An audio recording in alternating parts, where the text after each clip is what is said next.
Hi friends, ఈరోజు పొద్దున్నే లేచి ఎవరి మొఖం చూసినాను. మా మేడం ఫోన్ చేసి చెత్త డబ్బాల కాడికి పో, ఫోన్ చేస్తా అని చెప్పింది. అసలు ఏం జరిగిందో ఈ వీడియోలో చెప్తాను, పూర్తిగా చూసేయండి. కువైట్లో చలికాలం సెలవులు పూర్తయిపోయి ఇంకా కాలేజీలు, స్కూల్స్ మొత్తం స్టార్ట్ అయిపోయినాయి అనమాట. మా మేడం పిల్లలు చదువుకున్న పుస్తకాలు మిగిలిపోయింటే అవి డొనేషన్ చేయాలి, జమియా దగ్గరికి వెళ్ళి అక్కడ కార్టూన్ బాక్సులు ఉంటాయి, వెళ్ళి తీసుకొని రమ్మని చెప్పింది. ఇంకా మా ఇంటి దగ్గర నుంచి జమియా దగ్గర అయినా కూడా నేను కార్ అయితే వేసుకొని వచ్చేసిన, ఇంకా ఇక్కడ లేకపోతే వేరే దగ్గరికి వెళ్ళొచ్చని. ఇక్కడికి వచ్చి చూస్తే మొత్తం డబ్బాలన్నీ చెత్తతో అయితే నింపేసింటే ఇంకా వేరే దగ్గరికి అయితే వెళ్ళిపోయినా.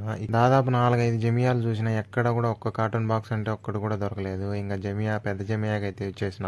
చెత్త డబ్బాలో ఉన్న కార్టూన్ బాక్స్ తీసుకుంటా ఉంటే ఒక అతను వచ్చి నన్ను క్వశ్చన్ చేస్తున్నాడు, ఇక్కడ ఎందుకు తీసుకుంటానని. ఇంకా నేనైతే నీ ఆస్తులు వాటా ఏం తీసుకోవట్లేదు, చెత్తలో డబ్బా మాత్రమే తీసుకున్నాను, కువైటి మేడం తెమ్మని చెప్పిందనే తలకి ఇంకా గమ్మున అయిపోయినాడు. ఆ ఒక్క మాటతో లేచి 2 చేతులు జేబులో పెట్టుకుని ఎటు వెళ్ళిపోయినాడు. ఇంకా దాదాపు 1 గంట తర్వాత ఇంటికి అయితే వచ్చేసి ఇంకా మా అమ్మకి అయితే ఇచ్చేసిన, డబ్బాలు తీసుకొని పోయి మేడానికి అని చెప్పి. వీడియోలు చూస్తున్నారు కానీ ఎవరు సబ్స్క్రైబ్ అయితే చేసుకోవట్లేదు. అలా వెళ్లే ముందు మీరు కూడా సబ్స్క్రైబ్ చేసుకోవచ్చు కదా.